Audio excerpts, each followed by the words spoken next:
Good evening, and welcome to Ion RCC. I'm your host, Dick Hertz. Tonight we have stories from all over campus that are both shocking and unbelievable, none of which are true. First tonight, we take a look at a problem that's been multiplying on our campus. I'm talking about gangs.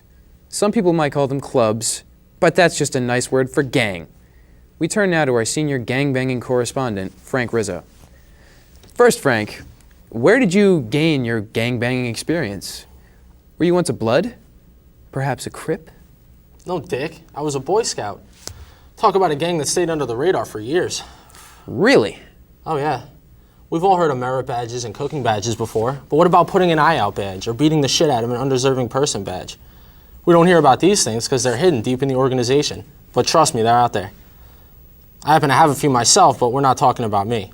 We're here to talk about gangs popping up all over campus and no one doing anything about it. You got the science club, the astronomy club, the hiking club, just to name a few.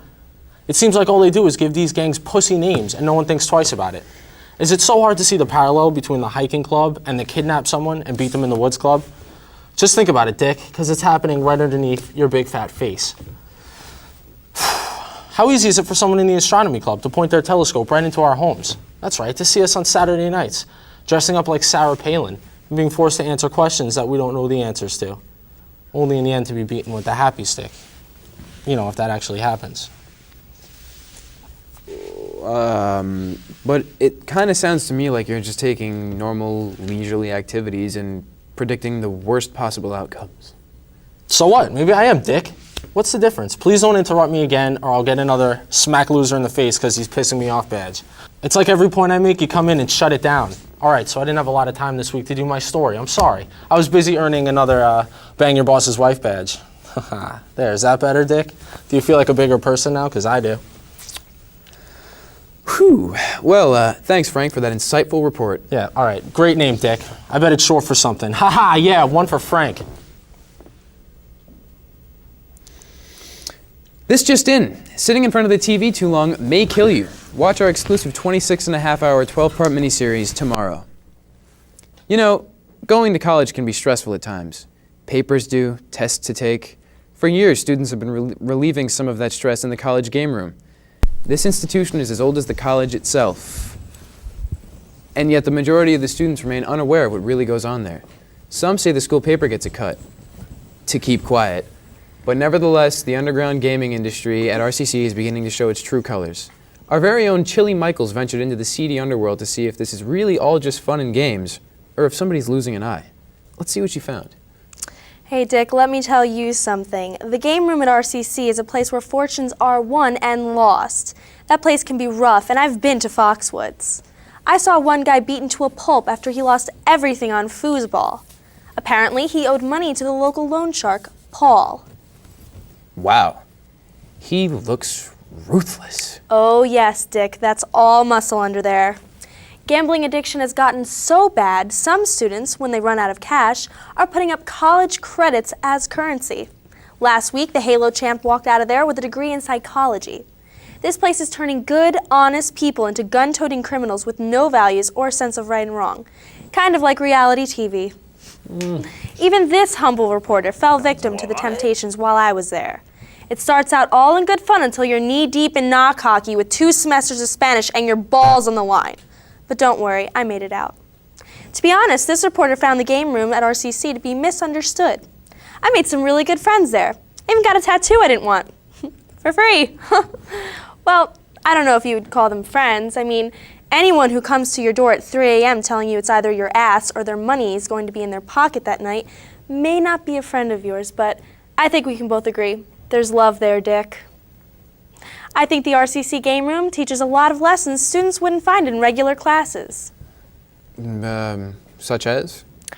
Well, if you forget your homework in a regular class, what happens? I mean, you get a 0 for the day? Ooh, big deal.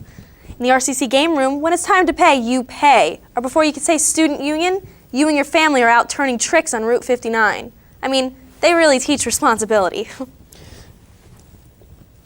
2 semesters of Spanish, and your balls? You know what I mean, Dick. Anyways, it's rough. I mean, balls aren't something you want back after someone takes them. That's why I wanted to ask you, you think you can loan me some cash till the end of the week? I gotta get back in there. You know I'm good for it. Well, that was great, Chili. Thanks. I'm serious.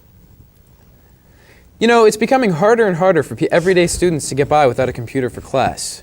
That's why we have Tom Brophy here to give us the inside scoop on today's computer upgrades and the do's and don'ts when buying a computer. Thank you, Dick. You know, I learned a lot while I was out researching this topic. Before last week, I used a computer for the same reasons everyone else in America uses one: to buy stuff and look up porn. And with what's happened to our stock market lately, well, no one's buying anything anymore, so that just leaves porn. And boy, am I sore, Dick. It seems that there's a lot more to computers than I thought. Did you know you can send a letter to someone in a matter of seconds? Yeah, Tom, it's called email. It's been around for about 10 years now. Crazy. I mean, really. 2008, right, Dick? What have you been doing for the last 10 years, Tom? I've been busy. Anyway, I tried to get one of the Geek Squad for an interview, but those guys wanted like $150 an hour just to talk to you. Are they nuts? So I had to settle for some sci-fi dude I found in the library, playing World of Warcraft. According to this cat, it's only years before our whole culture is taken over by these things. Do you know they have little chips they can put inside your head that make you piss yourself? It's true, man. I mean, I trust this guy. That can't be true. Anyway, what would really be the point of having that power? I don't know, Dick. Have you thought about it? You're out at a bar with this sweet-looking babe staring you down. Next thing you know, you got this Brad Pitt lookalike moving in on your woman, right? Not if you can make him piss himself, Dick. Believe me, women don't like that. I mean, you piss on someone just once and they won't return your calls. It's not like you shit on them or anything.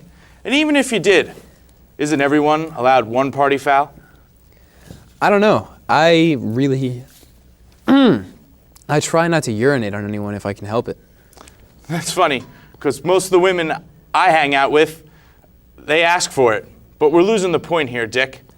Yeah, you think we're losing the point right now. What does any of this have to do with computers? Well, none of it, actually. But there is one thing I learned. If you're going to continue to make these computers, we should really try and keep them small. This way, when they rise up to kill us all, they'll be small and easy to defeat. What are you talking about? Haven't you ever seen the Terminator? Sarah Connor. Or The Matrix? Yes, what a great movie. It's all a matter of time before these machines rise up to kill us, Dick. So I'm just saying, we should keep them small, so we can whoop their ass if it gets ugly. You know, it's kind of like the Chinese. Million-man army, right? They're too small to ride carnival rides, Dick. What are we worried about? Wait a minute.